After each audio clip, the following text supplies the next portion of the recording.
বন্ধুরা, ভারত চীন সীমান্তকে নিয়ে একটা খুবই শকিং রিপোর্ট সামনে এসেছে, যা চীনের রাতের ঘুম ছুটিয়ে দেওয়ার জন্য যথেষ্ট। কেননা লেটেস্ট রিপোর্ট অনুযায়ী ভারতের তরফ থেকে অলরেডি ভারী মাত্রায় লেজার হাতিয়ার চাইনিজ সীমান্তে ডিপ্লয়মেন্ট করতে শুরু করে দিয়েছে। আর এই লেজার হাতিয়ারের যে সমস্ত স্পেসিফিকেশান সামনে এসেছে, এটা অনুমান করা হচ্ছে যে এই লেজার হাতিয়ার আর কিছুই নয়, বরং আমাদের দুর্গা 2 এর প্রথম ভার্সন, যেটা বেসিক্যালি ভেরি শর্ট রেঞ্জে হামলা করতে সক্ষম।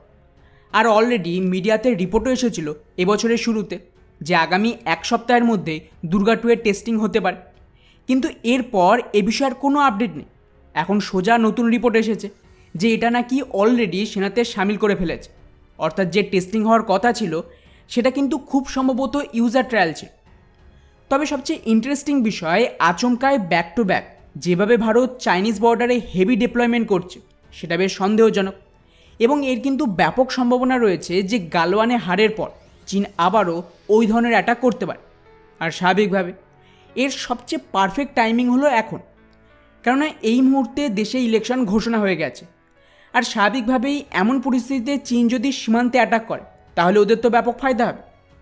আর খুব সম্ভবত এই কারণেই সবার আগে ভারতের দ্বারা অতিরিক্ত 10,000 সেনা মোতায়েন করা হয়, তারপর অরুণাচলের টানেল চালু করে আর্মির মুভমেন্টের জন্য রাস্তা ক্লিয়ার করা হয়। আর ফাইনালি এখন রিপোর্ট আসছে যে এই ধরনের লেজার বেসড শর্ট রেঞ্জের হাতিয়ার এখানে ডিপ্লয়মেন্ট করা হয়েছে, যা এটুকু বোঝানোর জন্য তো যথেষ্ট যে চীনের বিরুদ্ধে ভারত নিজেদেরকে কমপ্লিটলি রেডি করছে ইলেকশনের আগে। সবার আগেই টুইটটা দেখুন, এটা রিটায়ার্ড নেভি অফিসার সন্দীপ ধাওয়ানের। তো ওনার তরফ থেকে একটা বড় খোলাসা করা হয়েছে যে উনি সেনাবাহিনীর সোর্স থেকে এটা জানতে পেরেছে যে ভারত 25 কিলোওয়াট ক্ষমতা সম্পন্ন ডিরেক্টেড এনার্জি ওয়েপেন্স বা লেজার হাতিয়ারকে ইন্ডিয়ান আর্মিতে ইন্ডাক্ট করেছে। ওনার দাবি অনুযায়ী এটাও নাকি দুর্গা 2 এর একদম প্রাথমিক ভার্সন, যা অনেক আগেই তৈরি হয়ে গেছে, এবং এই মুহূর্তে ডিআরডিও দুর্গা 2 এর পরবর্তী ভার্সন, যেটা মোটামুটি 100 কিলোওয়াটের হবে, তার উপরে কাজ করছে। আর স্বাভাবিকভাবে যেটা সেনাতে সামিল করা হয়েছে এটা যেহেতু 25 কিলোওয়াট বলা হচ্ছে, সেক্ষেত্রে এর দ্বারা বড় সাইজের ফাইটার জেট বা মিসাইল তো শুটডাউন করা যাবে না, তবে এটা Chinese attack drone, surveillance drone, swarm drone ও তার সাথেই লয়ট্রিং মিউনিশন এই জাতীয় এয়ারক্রাফটকে ডেস্ট্রয় করতে পারবে। এবারে এই নতুন রিপোর্টটা দেখুন, যার মতে ওদিকে আর্মির তরফ থেকেও কয়েকদিন আগে আরও একটা কনফার্মেশন আসে যে ওরা নাকি এক ধরনের দেশীয় লেজার অ্যান্টিড্রোনকে সেনাতে সামিল করেছে, যেটা এই মুহূর্তে চাইনিজ বর্ডারে ডিপ্লয় করা হয়েছে।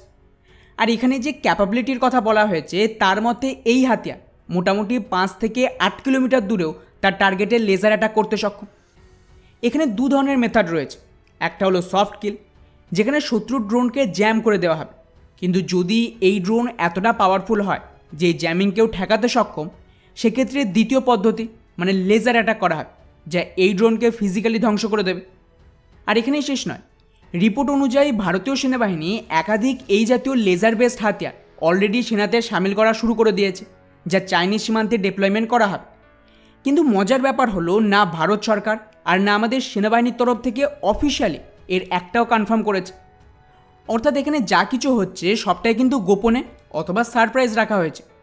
শুধুমাত্র এই জাতীয় মিডিয়া এবং রিটায়ার্ড আর্মি অফিসার তাদের সোর্স থেকে যেটুকু বলছে সেটাই সামনে এসেছে।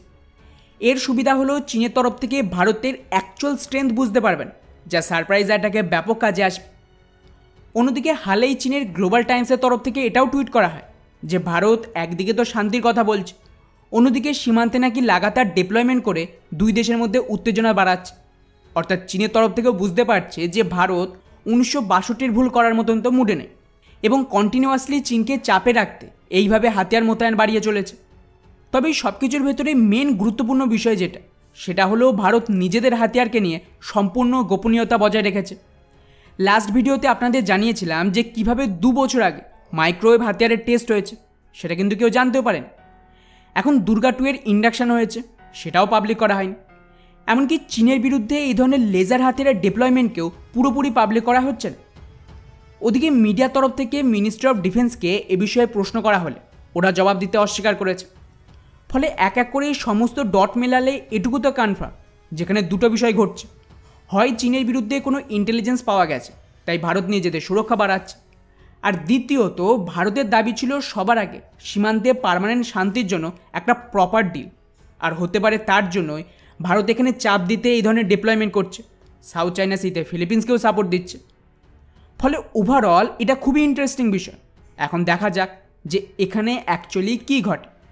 বাকি ভারতের এই শর্ট রেঞ্জের লেজার হাতিয়ারের ডিপ্লয়মেন্টকে নিয়ে আপনাদের কি মনে হয় নিচে অবশ্যই কমেন্ট করে জানাবেন। জয় হিন্দ।